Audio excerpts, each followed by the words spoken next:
Welcome to Connected, episode 139. The show is brought to you this week by Encapsula, Blue Apron, and Text Expander from our friends at Smile Software. My name is Stephen Hackett, and I'm joined this week by my co-host, Federico Vitici. Hello. Hi. Hey, buddy. How are you? I'm good. We are Mikeless today. I was just with Mike in Atlanta. We're going to get to that in a minute. But he just got back to his house like an hour ago or something, so he is... I think dead. So just me and you, but we have a special guest for at least part of the show this week in the very handsome, shockingly tall Casey Liss. That's not even true. Federico's taller than I am, but hello, gentlemen. How are you? Am I? I don't know. Oh, good. There we go. I feel like, so the listeners will, you can picture this in your mind's eye. Unless you're driving. If you're driving, keep your eyes on the road. But if you're at home, close your eyes and imagine Casey and Federico meeting at WWDC, and one of the first things they did was stand back to back to see who was taller. And I think Federico edged him out. How can you even remember this? Because I don't remember that at all. It was amazing. I think I was just swimming in Federico's Italian charm, and I in time had no meaning.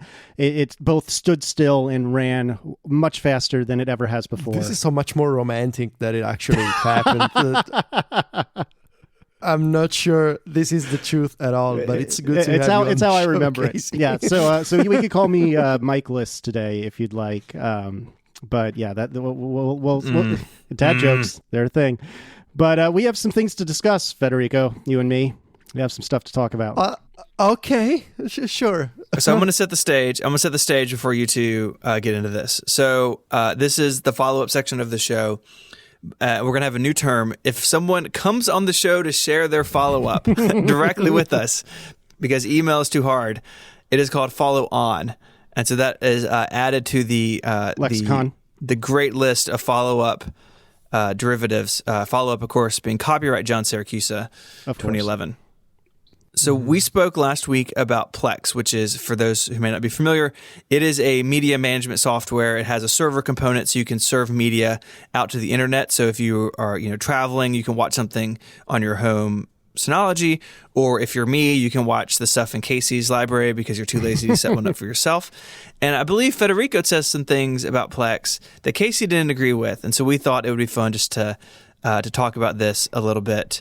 Right now. So do you want me to just start, or Federico, would you like an opening statement of any sort, or should we just start tangoing?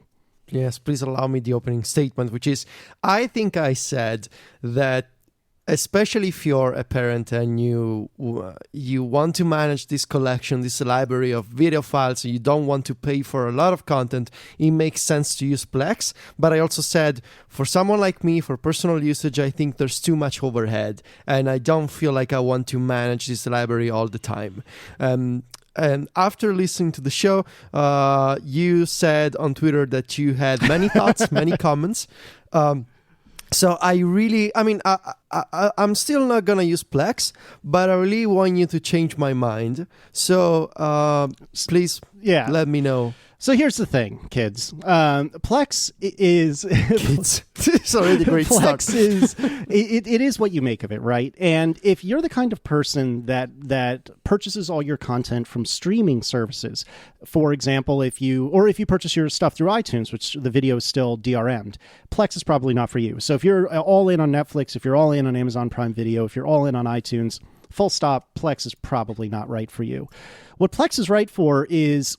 if you are a super nerd like me and Jason Snell, actually, and you like to buy Blu-rays and then rip them and then keep them locally because Blu-rays, while much higher fidelity, are impossibly slow to load and use. In fact, just a week or two ago, we were going to show Declan, our son, Beauty and the Beast for the first time, the original one.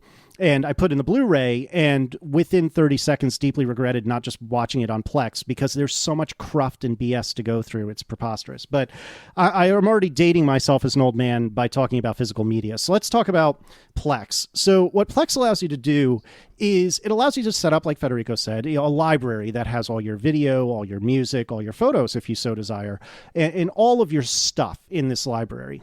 And I use it pretty much exclusively for video. And I also thought, before I really started to understand Plex, that it was a lot of maintenance and super tough to get it to work the way you would want it to work. as it turns out, it's really not that bad at all. In fact, it's really quite simple. If you have a folder on your network attached storage or even on your own local computer, if you have a folder for movies, a folder for TV shows, and a folder for music, you're already halfway there. After you have a folder per kind of content, then you would just drop that content in. So for example, in my movies folder is just a bunch of MP4 files. The only thing that's a little bit not dodgy, but particular about Plex is that you do have to name the file a certain way. And so in the case of, since I already brought it up, Beauty and the Beast, you would have to title it the way that the movie database, which is not IMDb, mind you, it's a different, completely free database, the way that the movie database, which is themoviedb.org, the way it titles it. So in the case of Beauty and the Beast, it would be, the file name would be Beauty and the Beast, space, open parenthesis, 1991, which is the release year, close parenthesis. That's it. That's all you need to do. So when you're ripping these files or when the files fall off the back of a truck or what have you, all you need to do is go to the movie database, figure out what year it came out and how the movie database calls it. Is there a colon, or is it the Beauty and the Beast, the Story of Belle, or something like that? You know, is it Fast and Furious 8? Oh my God, they're still doing these. You have to figure out what the exact title is on the movie database. And once you do that, you add the year it was released and you're done. That's all it takes. And then when Plex looks at your local file system or your remote file system in the case of an NAS, when it looks at the file system and scans it, it will see, okay, this is something in the movies folder. It's called Beauty and the Beast, and it's from 1991. And the reason you need the year is, how does it know the difference between the animated Beauty and the Beast and the one that came out a few weeks ago? So it'll say to itself, okay, Beauty and the Beast 1991. Let's search the movie database and see what we can find. And sure enough, it'll find the poster, the title, it has the title, the cast, the description, all of that stuff. And it's all completely automatic. The same kind of thing works with music, although I don't ever pay attention to it on music because I actually am the only person that likes iTunes Match. It does the same with TV shows. The only difference with TV shows is you would probably want to split it out by season. So you would have the TV folder, then Top Gear folder, and then season 1, and then a bunch of files. So it would be Top Gear space S01 E01 for the first episode of Top Gear, etc., etc. It's super straightforward, but I completely agree with you, Viticci. See, I should have listened to it again because now I'm not angry. And now I'm empathizing with you, and you made me so angry when I listened to it. But anyway, it seems super fiddly. It really does on the surface. But once you realize that the only thing you really need to do is just name your files in a certain way, then that's basically it. Now, the one Foster in the chat is saying, I wish there was a way to say, no, this is the wrong metadata. There is a way to do that. I will concede that it's a little bit clunky and it's a little bit hidden, and I forget exactly how to do it offhand. But there's a way to say to it, no, this is not Beauty and the Beast 1991. It's Beauty and the Beast 2017, et cetera, et cetera. So it isn't 100% perfect, but I'd say 9.5 times out of 10, when I put a new media file in Plex, it figures everything out all by itself. So I have a couple other quicker thoughts about it, but any questions about that so far? Yeah. How big is your library? First question. That's a good And the second question. one is, what kind of, because I guess one of my problems when I tried Plex was that my Synology model didn't support video transcoding, whatever. And so some videos actually played and others didn't. So I think my problem was that I actually have the wrong, or at least maybe an old model of a network attached storage system. And so maybe my experience was made worse by my, the model that I have. So I wanted to know, what setup do you have at home? That's a great question, and I'm glad you asked. With regard to the Synology, there are Synologies that do reasonably well with transcoding on the fly. So let me back up a half step. One of the things that's great about Plex is you can set it up so that your library is accessible through the internet. So you just tell Plex, hey, I want to broadcast this to known users on the internet. It's not to the whole internet, of course, but you can share the library across the internet with only yourself, or you can do like Stephen and I have done and share it with each other. But what that allows you to do is Plex is smart enough to see, this is an iPhone that is trying to view this episode of Top Gear, and it seems like it's not on a great connection. So let me try, instead of giving this full 1080 video file across the internet, let me crank it way back. So maybe it's 720 or maybe it's even standard def, because that's all that the iPhone's connection can handle. And that's what the transcoding is. And so what will happen is, as you play a file with any of the Plex clients, Apple TV, iOS, etc., the server will try to transcode to whatever's best for that client on the fly. And on a network attached storage device like a Synology, that's a lot to ask for a device that really doesn't have a strong CPU. I ran into the exact same thing with my Synology. I happen to have a DS1813 Plus. It is nowhere near strong enough for live transcoding. Now, if you pre-transcode, which is way more fiddly than anyone would ever want it to be, and it's what I do because I'm a super nerd, but Federico, you are normal and you would not want, well, in this context anyway, and you would not want anything to do with the pre-transcoding. But if you put it in an Apple-friendly format up front, I think it'll be okay on the Synology. But if you just want to like drop an MKV in there and have it work, then I wouldn't recommend using most network-attached storage devices. So what I do, to answer your question, is my iMac is my Plex server, and I just have the Synology mounted as a network drive, and that allows me to have all my media on the Synology, but do all the transcoding on the iMac. And then to answer your question earlier, my video folder is 2 terabytes, and that includes movies, TV shows, etc. And it has 1,500 files. You have a Mac in the middle that is basically always on and does the transcoding for you, while the big storage, the heavy storage, is on the Synology. That is clever. That's exactly right. Now, it's not the best way in the world, but it does get, well, it's not the best in terms of it's a lot of moving parts, but it does get the job done really nicely. And I know if you're like iOS only, that may not work for you. But there's another piece of follow-up I wanted to mention is that Mike had said, oh, Plex will never die because they don't have the storage requirements that, say, an Everpix did or a Google Photos did. And this is 95% accurate. I'm going to be a little bit pedantic here, but Plex does offer a cloud-based server solution, and this is where your ears should perk up, Federico. So what you can do is you can say to Plex, I want the Plex server to live in the cloud. It'll be one of your servers, but I want it to point at my media. And obviously that means your media has to be in the cloud. So you can point it, and I might have the details wrong, I haven't looked at this in a few weeks, but you can point it at like maybe Amazon or Dropbox or certainly Google Drive, and you can say, hey, all my media is in my Google Drive. You deal with the server. So that means you have no Plex server running locally. I mean, your media isn't even local. It's just you're tying these cloud services together on your behalf. So when Mike said, well, there's no cloud storage component, there is a cloud storage component, but he's still pretty much right, because I'm the one that would be paying for that hypothetically, not Plex. So he's still right in the grand scheme of things. And if you don't have multi terabyte libraries, that might be a really, really great solution for someone like Federico, who has no interest in running a Mac just to transcode video from time to time. So you should look into it. My final thought, though, and this is actually a question, which I'm scared to ask on the air, but I'm an amateur, so I'll do so. What is in my library that's so darn crazy? Because everyone was like, there's madness in there. Here be dragons. No. Just trolling. Okay. That's all. Well, you never know, because I mean, I have some weird taste in music. I have weird taste in movies. So I was curious if you were going to like tell me that Flight of the Navigator is like an odd choice or something like that. That is of people of our age, that movie has a special place in our heart. So good. Anyway, that's pretty much all I had on Plex. So I appreciate you giving me a place to air my grievances, even though it's not Festivus. Well, that was actually very fascinating.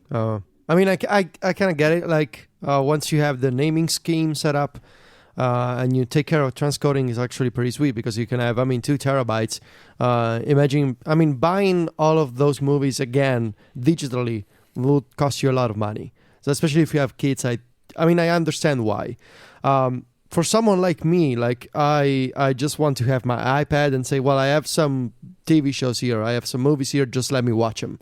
And I think my bad experience was caused by the kind of old Synology that I have, very slow CPU, doesn't do transcoding. I'm fascinated by it. I still think it's going to be a little too much for me. But thank you for the details, because that is, especially when, with a Mac in the middle, because also these 2 guys on the show, they want me to buy a new Mac, and they've been pushing for... you should. Not you two. They've been pushing for a Mac Mini, that kind of computer. So maybe I should consider it. Maybe. I don't know. We'll see. I think you should look at it, but I completely agree with you that it is a little bit of management, but I think the community, not just you, Federico, but the community overblows how much management it really requires. And there are now, as of a few weeks ago, there are options for people who want to go iOS only. They're not stupendous because that means you would have to pay a lot of money for a lot of Google Drive space or what have you, but at least it's an option. So anyway, you should check it out. And, Federico, if you say it's not for me, now that you understand a little better, that's cool. But when you were throwing those barbs last week about how, it's so difficult. It's terrible. I could not suffer through this anymore, my friends. So I feel better now. I can rest easy. All right. Well, Casey, thanks for joining us. Real quick before we let you go, where can people find you online? Sure. You can find me on Twitter at Casey Liss. That's CASEYLISS. That's Casey Liss. You can find my website, which has a few Plex-related posts on it. I'll try to remember to send some for the show notes. You can find my website at CaseyLiss.com. Awesome. Thank you so much, buddy. Thanks, guys. I'll talk to you later. Federico, we're going to move on with follow-up. All right. Are you prepared? Okay. Are you? We actually don't have that much. I wanted to point people to the Mac Power Users episode that you were just on. You spoke to Dave and Katie about something called the iPad. I'm not real familiar with this. It's this kind of big iPhone that Apple is selling now. They're kind of trying to convince people to use it as a computer. I still think it's kind of it's not going to happen, so they had me on the show to talk about how the iPad is terrible. We just went for 2 hours on how this doesn't make any sense. And also, if you listen to the episode, you will realize that it's actually the opposite of what I just said. It was super fun time. We talked about workflows. We talked about iPad apps. We talked about the limitations of iOS. We discussed those as well. And what else? We talked about file management on the iPad, which is kind of a fun topic. Also gonna fun in air quotes. Yeah, I'm also gonna follow up on that this week. I think on Mac Stories with more file management. It was fun. David and Katie are always excellent hosts, and we had a great time on MPU. Good. I enjoyed listening to it. I wanted to point people also to episode 253 of The Pen Addict, which if you don't listen to The Pen Addict, it's not your thing. I totally understand. But Mike and I were just in Atlanta. Every year, the Kickstarter, there's a Kickstarter for the Pen Addict community to send Brad and Mike to Atlanta. This year, they're going to do a couple other pen-related events in the U.S. And they did a live show with like 70 people in the audience. So if you came, if you were there, thank you so much for coming. It was a lot of fun to hang out with everybody this weekend.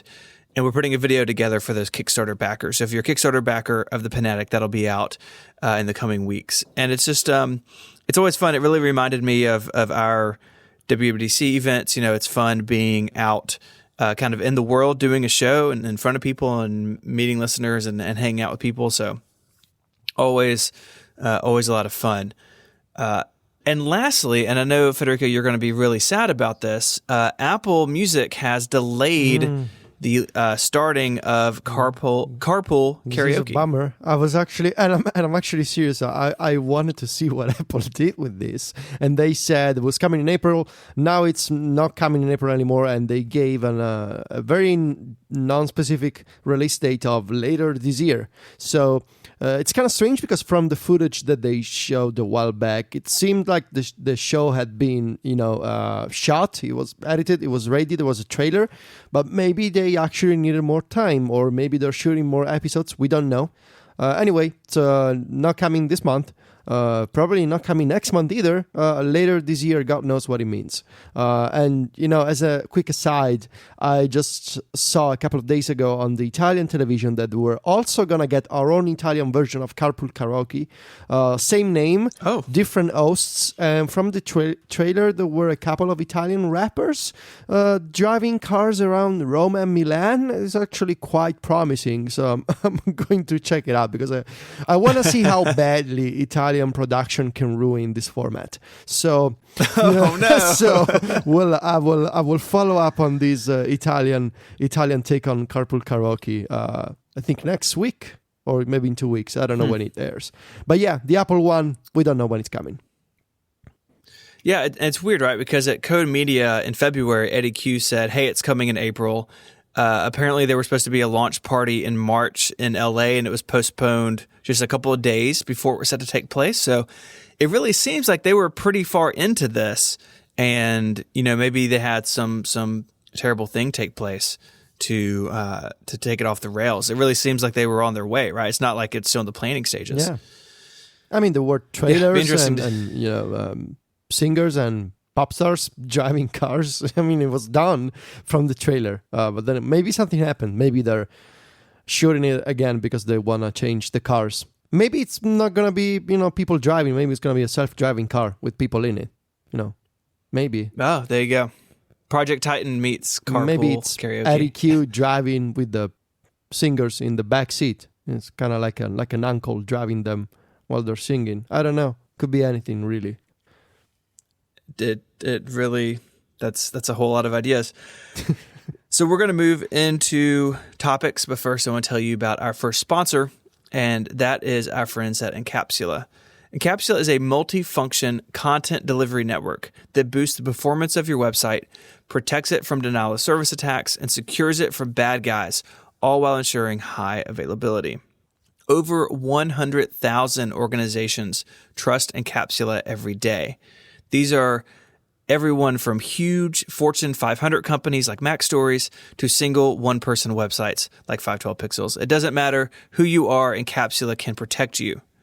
They all have the resources you're ever going to need to help your website load quickly, even if something bad is going on. And they have a 24/7 operations team, so you have additional help there if you need it. You get personal account management and the best service level agreement in the business. You don't have to worry because Encapsula, they've got this. Put simply, you're going to be well protected and your site is going to be lightning fast. As a listener of this show, you can get 1 whole month of service for free. All you need to do is go to encapsula.com/connected. That's INCAPSULA.com/connected. That's where you can find out more about Encapsula's service and also claim your free month. Thank you so much to Encapsula for their support of this show and Relay FM. All right, Federico, topics. We got some topics this week, and we're going to start out on Apple's Earth Day. Earth Day is a thing that happens every year, and more it feels like companies are using it to put forward their environmental policies and their goals. And Apple is definitely at the forefront of that. And they did a couple of things, right? So they updated their environmental page. They published their supplier responsibility report for 2017. There's links to all this in the show notes. And they put out 4 ads, and they're on YouTube. We'll have links again. You can go watch them all. And I think the videos are great. They are animated. They got voiceover. They're really fun to watch. And there's basically kind of 4 different messages here. And the first one is about Apple Park. So the big spaceship campus, which by all accounts they're starting to move into now.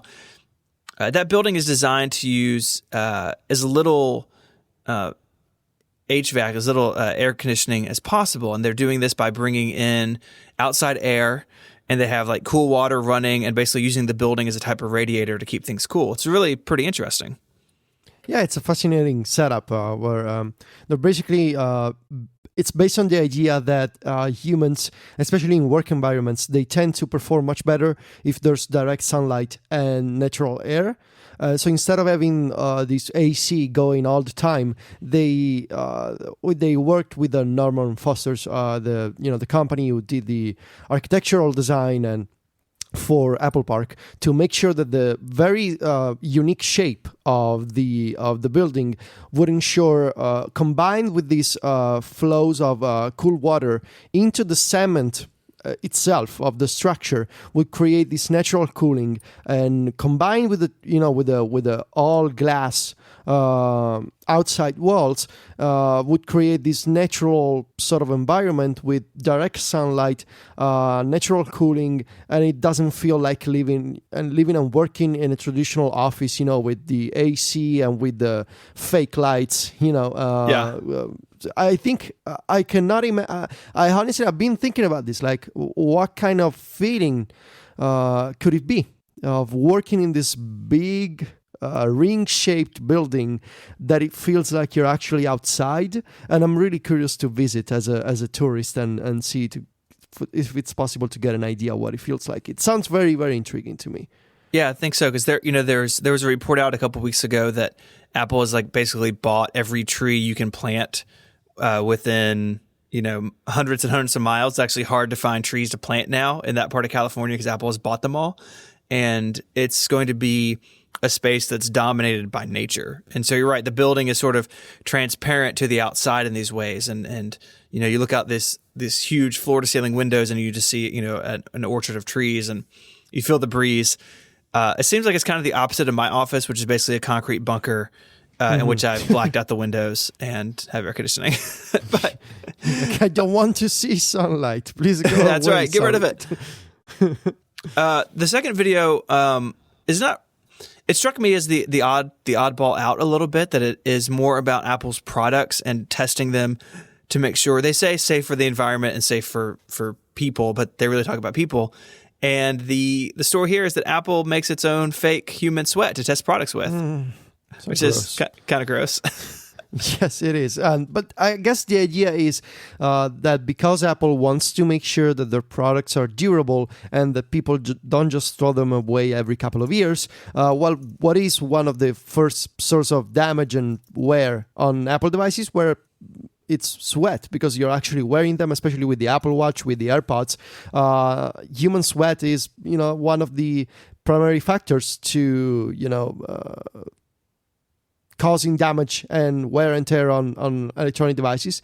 So instead of having people sweat and collect all of the human sweat every day, they actually recreated their own fake sweat and to analyze the conditions that these devices are subject every single day.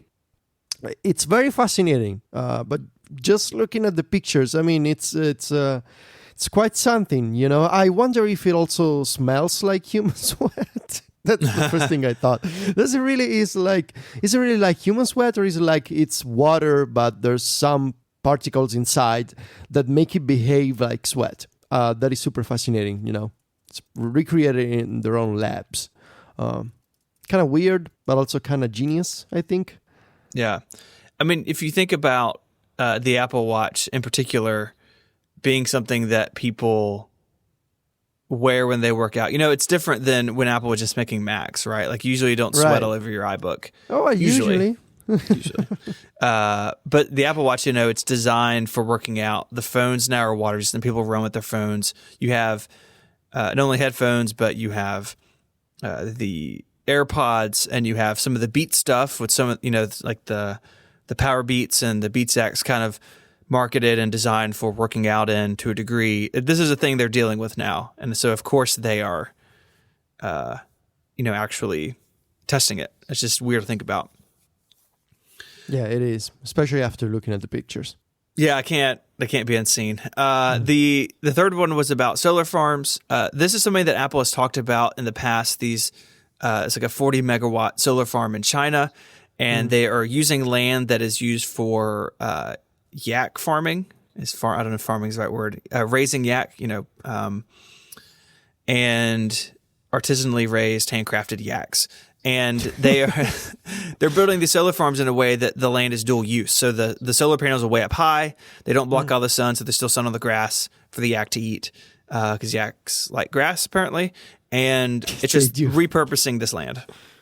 Yeah. Apple has been a big proponent of these solar farms, and I think they said that in their North Carolina server farm, they are at the third solar installation, which of course explains. We're going to talk about this in a minute, but Apple's Lisa Jackson, she told John Gruber on the talk show that whenever you're sending an iMessage or making a FaceTime call, the electricity that you use is Apple is driving the electricity back into the server farm and into the grid with their solar farm installations, which is super fascinating. But also, this needs to be explained, and it's quite complex. My understanding is that Apple, they don't necessarily have solar panels providing electricity straight to the servers, to the server farms that they have. Right. But what Apple wants to do is they know the precise amount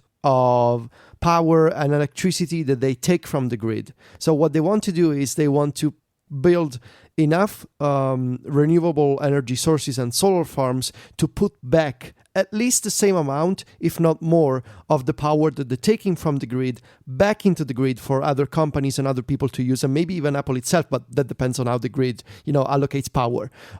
So it is a fascinating approach. So they're basically saying, even if we don't have a direct plug from the solar panels into the server that powers iMessage, we know how much we consume, and we want to put that amount of electricity and power back into the grid for other people, which I think it's kind of fair as an approach.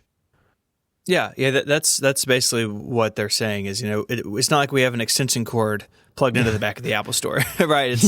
It's about offsetting what they use. And the thing that really gets me with that is that they are very careful in how they measure that. Again, we're getting ahead a little bit, but Lisa Jackson's saying we know exactly how much we're using, and we reconcile it at the end of the year. So if our estimates are off, we correct for it. Probably huge numbers spreadsheet shared with iCloud with the numbers. What could go wrong? No, please don't do that. Please don't. Yeah. They also spoke about what is called a closed loop supply chain, and basically what this means is, right now, if you go buy a new iPhone, there are parts of that phone that have been recycled from other phones or other material. But there are a lot of parts in that phone, a lot of components, a lot of materials used that are new, that were mined from the earth. And they may get recycled on the other end, but Apple is still taking things from nature to create our devices. And the idea with a closed loop supply chain is that Apple never has to go back to those raw materials. They don't have to mine. They don't have to pull these things from nature. That every new iPhone is created with material that is 100% recycled from their previous products. Is that a clean way of explaining it? Yeah. The idea is that, like you said, instead of mining, new devices will essentially be made by old devices and from other recycled materials. It's the idea of reusing and recycling instead of fetching new materials from the earth. You want to take what has been discarded, so Apple can use their Liam robot to disassemble iPhones and to take the materials, combine that with other recycled materials, such as aluminum from other companies, for example, or glass from other, recycling companies. Take that and make new devices out of those recycled materials instead of going back to a mine in, South Africa and extracting the materials that you need. This is a long-term plan. Apple said, we're not going to accomplish this overnight. It's going to take us years, but this is the direction. This is sort of the North Star that we want to follow. The end goal that we want to accomplish is this. We want to have a closed-loop supply chain where no new material is fetched from the ground, but instead, everything is reused and recycled. And they provided, I think, an example of how in the Chinese facilities where they're assembling the iPhones, they made these custom Mac Minis to monitor the facility, and those Mac Minis were made from iPhone 6 parts. So the old iPhone 6 devices, they disassembled those. They took the aluminum, the glass, whatever, maybe the plastic, and they used those materials to make Mac Minis to oversee the making of new iPhones. So it's this sort of a virtual cycle of old devices making new devices that help making new devices from recycled materials. It's a lot to wrap your head around, especially at this kind of scale when you're talking 70 million iPhones and, now we need to recycle all of those. But it's a very laudable initiative, I think, from Apple. But it's not gonna happen in a year. It's not like WWDC 2018 gonna be like, hey, did you stop mining the earth, by the way? I think it's gonna take a decade maybe. But I'm confident, with these people, and with this team, that Apple will get there. Yeah, absolutely. And Lisa Jackson, we've talked around this a little bit, was on the talk show episode 188. If you're not familiar, she is the Vice President of Environment Policy and Social Initiatives at Apple. She was, during Obama's first term, the head of the EPA here in the U.S. She's an engineer by trade, incredibly intelligent, and she has really been leading the way at Apple on these new policies and these new goals. The podcast is about an hour long. It's easy to listen to. I think John did a good job with the interview. And it's talking through these videos and these initiatives.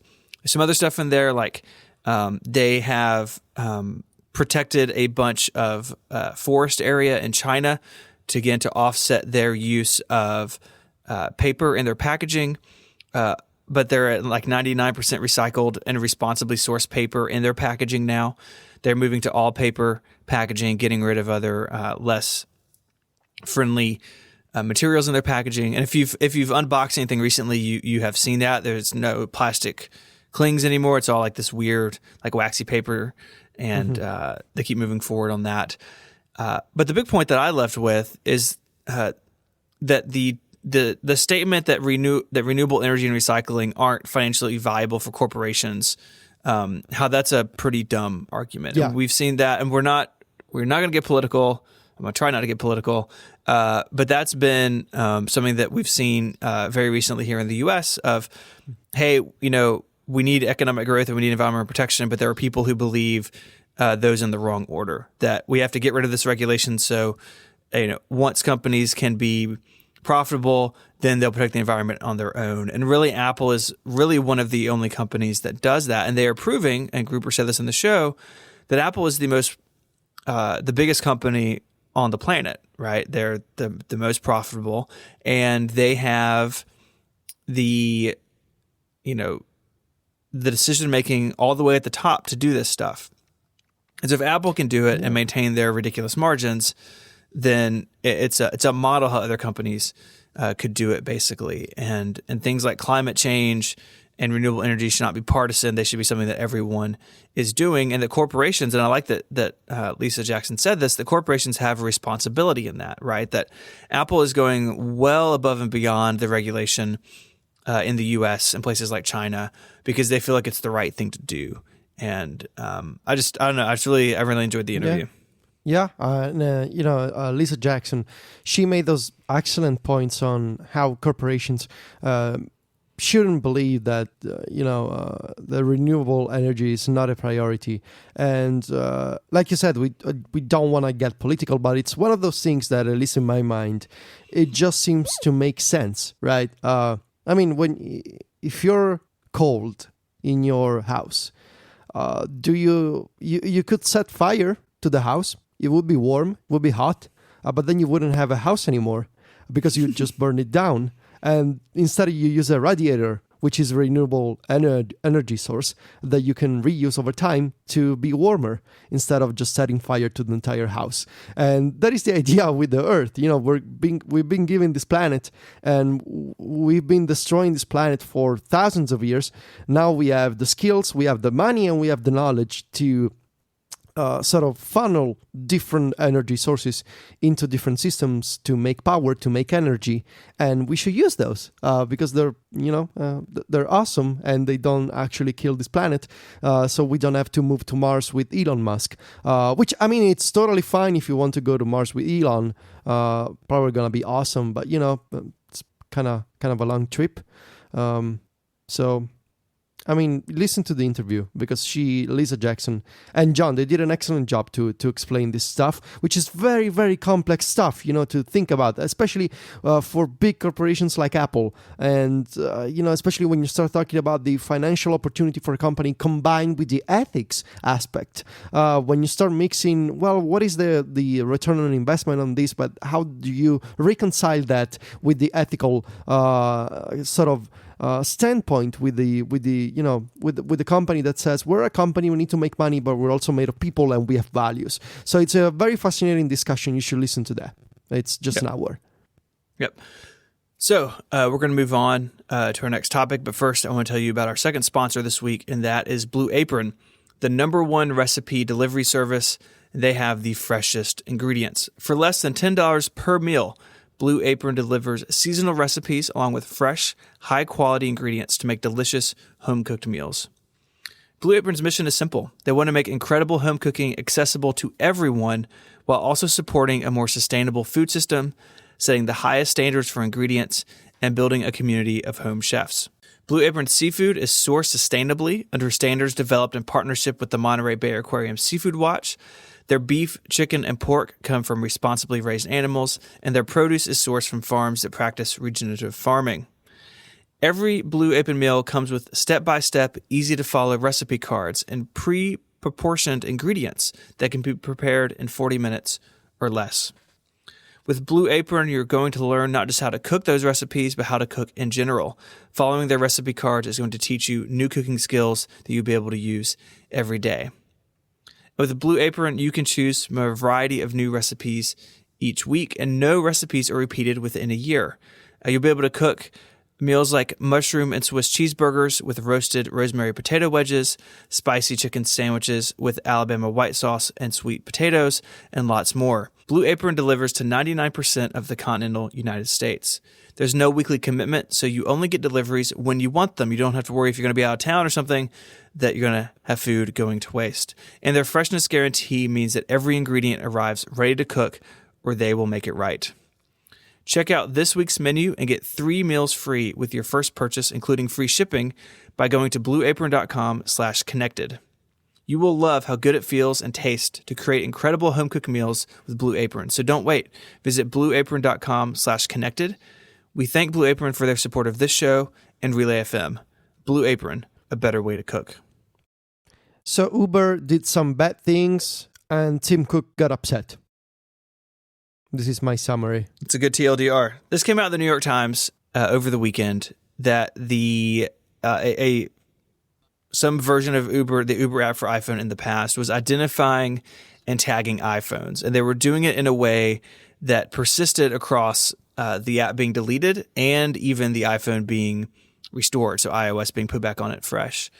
And we're going to talk about the article itself in a minute because the article was a little problematic. But basically how it seems this is going on is that Uber was using something called IOKit, which is was part of iOS and has since basically been shut down as of about iOS 9. And they were using it to pull identifiable information about iPhone hardware. And they were doing this initially to fight scamming of their service in China. Basically in China, people would set up like dummy accounts and basically be reporting rides that weren't happening. And drivers are doing this to get more money out of Uber. And they said, look, we can say, these 10 accounts were all created on one iPhone. It's probably a scam. We can cut it down. IOKit used to report things like serial number, IMEI, and even MAC addresses. But my understanding is that at least since iOS 9, those all return null. Yeah. So that information is not visible to developers. And so this puts Uber's mistake in the past, right? This isn't something that's going on now, at least via this method, because this method is really no longer valid. Is that fair? Yeah, it's something that they did, I think, at least 3 years ago.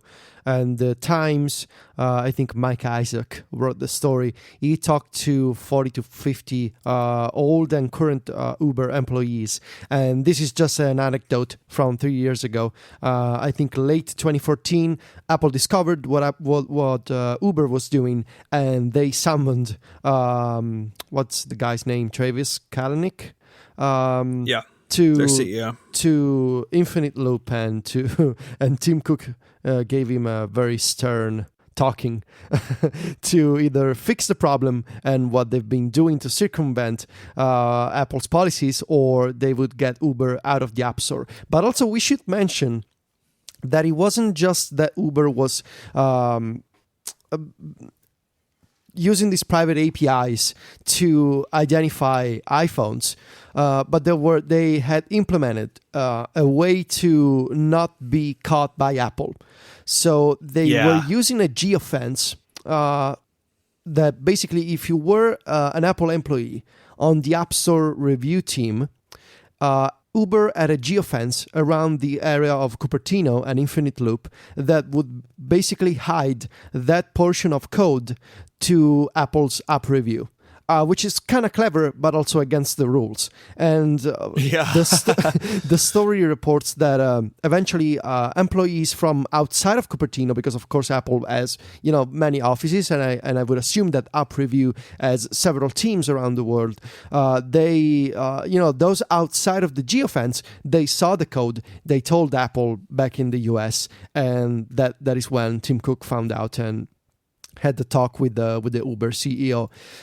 There's also another aspect to this story, which is the New York Times reporting is really quite something, because the story got changed after publication. So initially, the Times had printed that Uber was tracking users. And tracking means you can track a person. You can monitor in the background, even after the app has been deleted the real-time movement and positions of a user and an iPhone, which is basically impossible, because if an app has been deleted, where is the logic, the actual code doing the tracking? And later, the story was changed to say that Uber had been secretly identifying and tagging iPhones even after the app had been deleted and the devices erased. And that is, I believe, more accurate, because Uber was using this piece of code that gets left behind even after the app has been deleted. And upon reinstallation, the app can say, well, is this piece of code present on these devices? Well, it means that the app was already installed at some point in the past, which I think is what Uber had been doing. And I tend to believe that maybe the Times, the technical bits of this story were a little over their heads. And so, therefore, the confusion. Yeah, I think so too. And it doesn't really excuse it. Like if you're reporting on this, you should at least talk to somebody who could clarify that. But the thing that I kind of walk away from this, this is like they're talking in the chat room, like this is another item on a very long list of terrible things Uber has done. Yes. Like this CEO, this company's out of control in a lot of different areas. Pretty much. And super gross. But when this came out over the weekend, my thought was, why didn't Apple kick him out of the store, right? And so you get a sit-down warning with Tim Cook and saying, look, you got to cut this out and you got to deal with this or we're going to remove you. And I don't think a smaller developer would have gotten that courtesy, right? That if you're an indie app developer and you're doing this and you're caught, my guess is Apple would just remove you until you fix it. And but obviously Lyft is not a small company. It's not a small developer. It's not a small app. And so I when Twitter on Sunday, I said Apple should have kicked him out. Like Apple should have drawn a hard line. And I got a lot of responses to that. And I kind of wanted to address some of them here. Things like, well, people will switch to Android. People would have switched to Lyft. Apple would have lost the PR battle. And I think some of those have merit. I think it would have probably driven adoption of Lyft. And so maybe you have Apple tinkering in a industry. An industry, by the way, that you point out in our show notes, Apple already has a perceived conflict of interest in because Apple invested in Didi, which is a ride-sharing service in China, where Uber pulled out of the market, by the way. Yeah, because they were basically bleeding money against Didi, which is the de facto standard in the most popular service in China. And now Uber is trying to approach India with the same strategy, but who knows? But this difference in Apple paying Uber the courtesy of a meeting, this is basically politics, right? If you're a normal person and you slap someone in the face on the street, you get arrested. But if you're the leader of a country and you threaten to nuke another country, you get a meeting with the diplomats. So this is how politics work. The bigger you are, the fewer consequences you get. And of course, Uber, being the huge company that it is, they didn't get pulled from the App Store. They got a meeting with Tim Cook. And I mean, of course, Tim Cook was angry, I can imagine. But it's usually when it comes to these big corporations, they tend to work their issues out behind the scenes. And it reminds me of when Facebook, for example, got caught last year, I did the article on the battery consumption of the Facebook app. And as you can imagine, the most popular social network in the world, it didn't get pulled from the App Store. I can only imagine there were meetings occurring behind the scenes between Apple and Facebook trying to resolve this issue amicably, instead of making a big fuss of Facebook being pulled from the App Store. Because even if Apple is right, and even if it's kind of terrible to say this, but even when you're right, even when you have your own guidelines supporting your position, it is bad PR to remove an incredibly popular app from the App Store.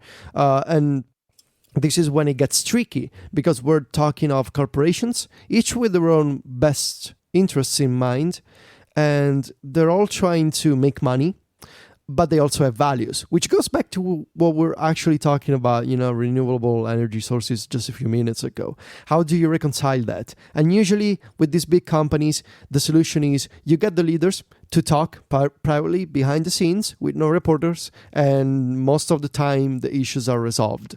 But it doesn't surprise me. Uber is basically a terrible company, which is unfortunate because it's such a great idea, but it's run by, I don't even know how to describe them. And so this profile on the New York Times, it seemed to me like it was a profile of a deeply disturbing company run in a very odd way. But this Tim Cook anecdote and this Apple story, it was the central point. It was what a lot of people were sharing, especially on Twitter and other websites. Also because, there are, the story describes all the problems with the Uber management, but we've seen in the past several months many more terrible stories of Uber employees being harassed, and the problems with diversity at Uber. So I want to say, this thing with the iPhone app, probably the least offensive Uber thing Uber has done. Seriously, they've done worse. I'm not condoning it, but it's just, I'm not surprised by Uber anymore, honestly. No, I don't know what they would do that would surprise me. It's a shame because it's such a great idea, but such a terrible company at the same time. So yeah, they did something to work around Apple and to try to fool Apple, but it doesn't really surprise me, honestly. So let's talk about this iTunes affiliate thing. So yesterday, Apple sent an email out to anyone who is enrolled in the iTunes affiliate program. So you can go and sign up, and you get a little code, and you put it at the end of App Store links. And if someone clicks on that link from your website or tweet or something, you get a 7% commission on that purchase. How long has that been in place, Federico? For basically forever, right? Yeah, I think so. I mean, as long as I can remember, it's been there. Yeah, there was a rebrand of the affiliate program. I'm trying to think. I think it was 4 to 5, probably 4 years ago. Used to be called, I think, LinkShare, maybe. Now it's something. Yeah. Now it's PHG from Performance Horizon Group. But yeah, as long as I can remember, the iTunes affiliate program has been around. So you got 7% from that purchase. It also accounted for in-app purchases made. And this email yesterday went Apple saying, basically starting May 1st, so about a week from now, that rate is going to go from 7% to 2.5%. Now, there are some mechanics that are here that are important to understand. This 7% came from Apple's cut. So if you sold an app for $1, the developer gets 70%, Apple gets 30% for running everything, and that 7% came from Apple's 30%. Now, I have no idea how big this program is. I don't think anyone does, but Apple's App Store business is fine. It's healthy. It's growing. They brag about how much money they pay out to developers. I can't imagine that this 7% was making or breaking the App Store profit and loss line within Apple. And Apple's not a company historically that has had separate P&Ls for different things. And so that's one reason this is weird. The other reason it's weird is the short notice. But this money was not coming out of developers' pockets. It was coming out of Apple's pockets. And a lot of people are choosing to be optimistic and say, oh, well, maybe this is a precursor to Apple, reducing that 30% commission. I'm not sure that's a thing that's going to happen. But it's all very strange and really not the best way to handle this. And Federico, I know you write a website, you cover apps. I know you have thoughts on this. Yeah, well, we've been using affiliate links and MacStories for, again, since the beginning. And they always made a sizable chunk of our revenue, but it's thankfully, especially in the past 2 to 3 years, we've been diversifying. So we don't rely on affiliate links so much anymore. And to give you details, I want to say it's probably 10% of our business today, which is a considerable 10%, but also we're not going to go bankrupt because Apple is changing the commission. But the problem, the way I see it, is Apple probably made this change because some companies, I don't want to say they were abusing the system, but they were making too much money. And I have reason to believe that, for example, when you share, links to apps, for example, on Facebook or Twitter, or maybe it's when those are actually ads, so native app install advertisements on Facebook. I'm pretty sure that either Facebook or Twitter use affiliate links to get a commission on those ads. And so even if it's not Facebook or Twitter, I think there were other big players making a lot of money from these commissions. And I struggle to believe that Apple actually liked this idea. The problem is that to cut the commission only on apps, and so I've seen people wonder, but why apps? Again, I believe it's because native app install ads are the most popular ones. You don't see native ads for music or podcasts or books. You see them for apps and games. The problem is that the smaller players like us or like other websites that rely only on affiliate link revenue, they got caught in the process, and there's going to be trouble for them, which is a shame because many of those websites, they actually provided a service, either with reviews, with professional reviews written by great journalists, or with discovery engines, with search features, with collections, with basically the curation and the search stuff that Apple doesn't do so well on the App Store. And now those websites is going to be a problem for them. I saw yesterday on Twitter, Touch Arcade, for example, fantastic publication about iOS gaming. This is going to be a problem for them because they were relying on revenue from the affiliate links to pay their staff. And also Afterpad, this excellent website on iOS gaming, and especially with a focus on tvOS. And they have an interface for browsing the tvOS App Store, for example, way before Apple actually did a proper UI on the Apple TV. A lot of websites were depending on this commission to either complement or base the revenue on. And now, it's fine. Apple can do whatever they want. And I'm not going to say, well, out of principle, Apple should have never lowered the commission. But there's ways and ways to do that. And to basically cut the commission by 65% with just a 1 week notice. I'm asking, is it really the best way to handle this?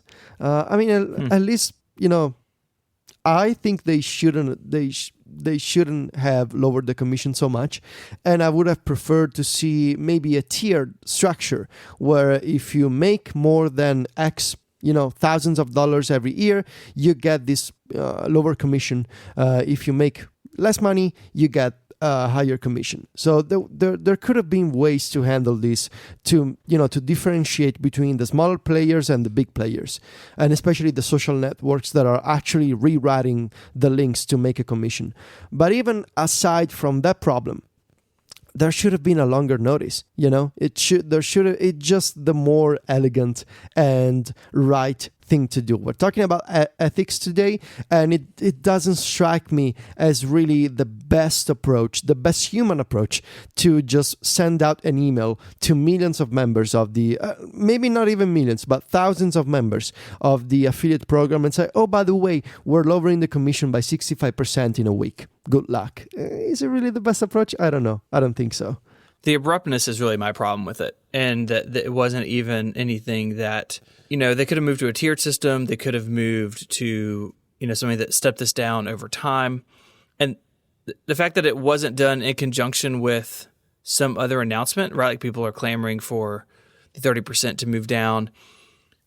it being just out on its own with a week's notice just feels really sort of crummy to me. It's hard to understand. Yeah, and it's gonna be a shame if websites that, again, they were providing a service, they were helping people discover apps, and if those websites now are forced to switch to heavy, ugly advertisements, or if they need to shut down, it's gonna be a shame. And it also seems kind of backwards to me, because Apple knows that a lot of websites depend on those links to fund their operations, and it seems backwards that those websites that drive people to download them, buy apps, and recommend apps now are going to have problems, and they're not going to be able to recommend as many apps anymore if they shut down. So why would you destroy the goodwill among the community, and why would you force those websites to seriously downsize just because you want to cut the commissions on the bigger players that make millions of affiliate link commissions every year? Again, it's one of those problems with just to fix the problem with a couple of big companies. Now everyone is getting caught in this measure, and now we're cutting the commission for everyone. It's a bummer. Like I said on Twitter yesterday also, and my tweet was actually quoted on a bunch of websites saying that now these websites like Mac Stories are going to have to implement ads or other types of sponsored content. Personally, for Mac Stories, we're not going to do ads. We're not going to do other, the sponsored negative advertisement type of stories. We're fine with our subscriptions, with the memberships, and with the RSS sponsorship stuff.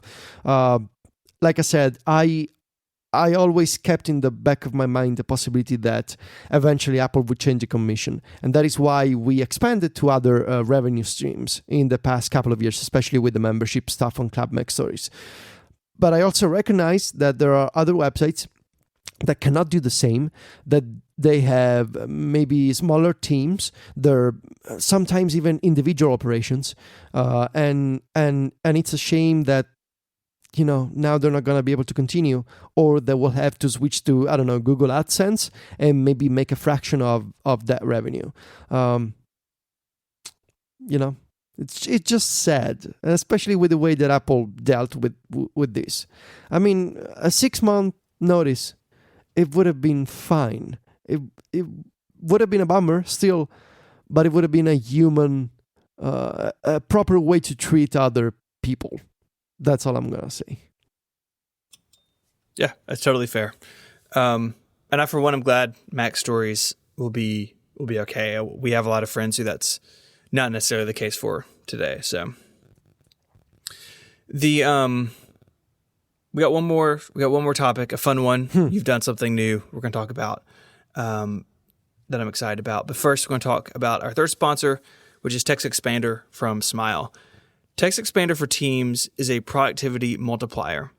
You get a shared knowledge base to ensure your team communicates quickly and accurately. With Text Expander, all of your team's common replies, things they use every day, can be worded by your best writers.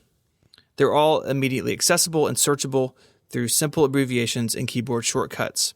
The response they need will just be a couple of keys away, and any changes you need to make are updated seamlessly in the background. You don't have to go around everyone's computer and say, hey, this is the new support copy. You just have in Text Expander and everybody gets it. And what's great is that Text Expander is available on all the platforms your team may use: Mac, iOS, and now Windows. I've used Text Expander since, it's like talking about the iTunes affiliate thing. As long as I can remember, it's part of my setup. It's a computer without Text Expander feels broken for me. And with the Text Expander for Teams, Mike and I and our assistant can all use the same type of language when working on emails or working with sponsors. And it means that we have a consistent and universal way of communicating that is controlled centrally, and it's really great. And April was Text Expander's first anniversary. In that time, they have added team stats, group notes, public groups, monthly activity reports, a Windows app, tons of client software updates, and much more. It's been a very busy year for TextExpander, and we'd like to extend our congratulations to Smile and TextExpander for hitting this milestone, and we wish them every success in the coming years. You can support this awesome team, celebrate their anniversary, and get a great product by going to textexpander.com/connected. Thank you so much to TextExpander from Smile for their support of this show and Relay FM. So last week, Federico, you and John introduced App Stories, which is a new podcast that is part of the growing Mac Stories media conglomerate. Yeah, you could call it that, I guess. It's our own small empire in my apartment. That's right. Yeah. Yeah, it's fun. We've been working on this for the past year, really. And actually, the App Stories domain, as I wrote on Mac Stories, I originally bought it in 2010, so 7 years ago, because I always knew I wanted to do something with the name App Stories. I just never knew what that was going to be. I knew that I wanted to do something, whether it was another blog or maybe, I even actually considered an interface for the App Store on the web. But I wanted to do something to cover and recommend and discuss apps more. But last year, I went to WWDC for the first time. I met John and we started talking, and it just seemed obvious to me that we shared the same passion, the same drive for talking to developers, engaging with the developer community, and recommending apps to people on a regular basis. I love apps. I love discovering new apps, and I love understanding how apps are made, and I love discussing apps and talking back to the developers so they can make their apps better. I'm just a huge fan of the App Store as an idea. And so we started talking, and we decided, well, I have this App Stories name that's always been around. Why don't we make it a podcast? And so the idea was from the get-go, this should be another Mac Stories property. This should be sort of like a sister site, There's MacStories.net and there's going to be AppStories.net, and we can do some integrations between them. And I talked to you guys about it, and it seemed obvious that if I wanted to do something like that, and with it could not be. I don't want to say that it couldn't have been possible on Relay, but it made more sense to have it be a sister site to Mac Stories. Also because Totally. We wanted to do a different format, so like a 30-minute show, always with the same general topic, which is the App Store and apps. We didn't want to do a news show. We didn't want to do rumors, and so it made more sense to have it be this dual sort of setup with Mac Stories as a blog and App Stories as a podcast. And so we started discussing some of the ideas that we had. We knew that we wanted to have this 30-minute weekly show with a bunch of regular segments. So, for example, we want to talk about our favorite apps, our personal stories, but we also want to engage with people. And so we thought it would be fun to have sort of like the behind the scenes of apps, or maybe some interviews with some app makers or designers, developers, whatever. And the general idea is we want to cover the impact of apps on our lives and on our economy from all points of views, from the design, the developer point of view, from the personal point of view, which is our own perspective on using apps. And we also had the second priority, which is of course, we need to make this a business. When I was just talking about diversifying income, and this was another idea, we can have the website, we can also have the podcasts, but we knew that we wanted to have a way for indie developers to easily advertise their products, especially if you're an indie developer on a budget. We know we cannot ask you to pay us $10,000 for a sponsorship. So we wanted to have this affordable model where indie developers, they have an app, they're about to launch an app, or maybe they have an app update and they want to advertise it to a great audience. So we knew we wanted to have this very specific format just for them. And finally, I wanted to have, because it's Mac Stories and I have this thing for controlling all the tech behind the stuff that I do. Sometimes it's a problem, but most of the time I think it's an advantage. We made this custom website. It's based on WordPress, but it actually, it's so many modifications on top of WordPress to make it work as a podcast CMS. And alongside those customizations for the backend, we also did some things for the presentation of the podcast itself. And the two primary goals were, we want to make the website easy to, people can get on the website and they can start playing an episode with just 2 taps. So we made this big player that you can easily tap on and start listening. But most importantly, I wanted to have a way for Mac Stories readers to find app stories and to start listening from the website they're already reading every day, because many people have Mac Stories in their bookmarks, and every morning or maybe during lunch breaks or in the evening, they just open the Mac Stories homepage and they see what's new. And I thought, well, there should be a way so that these people, they're scrolling and they see an episode and they start playing the episode without having to switch websites and go to a different place. So we made this it's not even a plugin, it's a custom code that we did, so we can embed an episode with a player as an embedded card on Mac Stories. And when I talk of integrations between the two websites, this is exactly what I have in mind. So it's fun. And it just, I guess I'm more of a, I actually do more podcasts I have 4 podcasts and I have only 2 websites. So I'm more of a podcaster at this point than a website owner, maybe. I don't know. It's always inevitable. It's all bloggers become podcasters. Eventually, yeah. Yeah, first of all, congratulations. It's been a lot of fun. I said this in my post to it the other day. It's been fun to watch you guys work on this and for the idea to evolve over time. And, we've gotten some questions about why it's not on Relay. And I think you said it well, that this is very much a sibling to Mac Stories. Yeah. And, Connected is not as closely related to Mac Stories or even 512 Pixels as this is to your site. And I think if you had just launched this on Mac Stories without a separate brand, I don't think anyone would have blinked an eye, because the content is so obviously well fitting with each other. I will say that the card player and what you've done on top of WordPress is impressive. Relay runs on a custom CMS that we own, and you showed me around the App Stories site a little bit, and what you guys have done. It really is great, and I think that it shows that if someone wants to do something like this and they don't need something out of the box, that there are options. I'm curious though, what are your goals with this? So you've talked about some of the type of content you're going to do, some personal app favorites, roundups, interviews. But where do you see this going? Where do you want to push this in the future?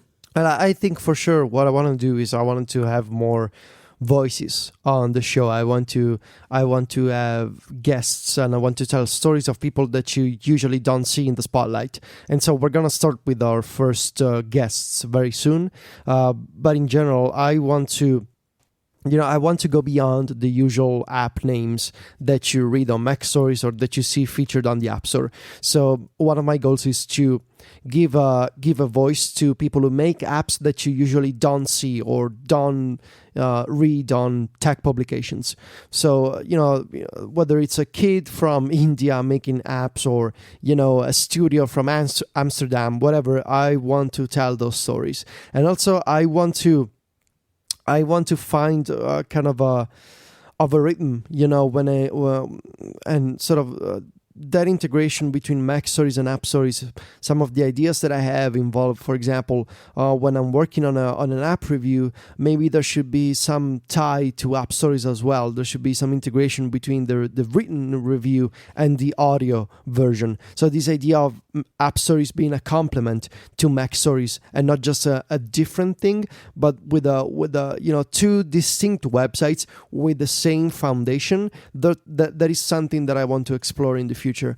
And I also feel like the idea of having a short form podcast, it is for me a learning opportunity, because one of my downsides is maybe that I tend to describe every single detail in my articles and in the podcasts that I'm on.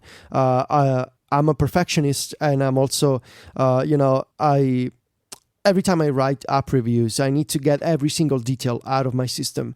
And that is why I prefer long form stories and app reviews, because I just cannot sleep seriously if I know that I missed a single detail in my coverage. And so to do a short form podcast is for me a way to force myself, and this is kind of the same that I'm doing with iPad Diaries on Mac Stories. It's a way to force myself to be more concise and to be okay with the idea of I cannot possibly cover everything, so I should just focus on 2 points and make the best out of that.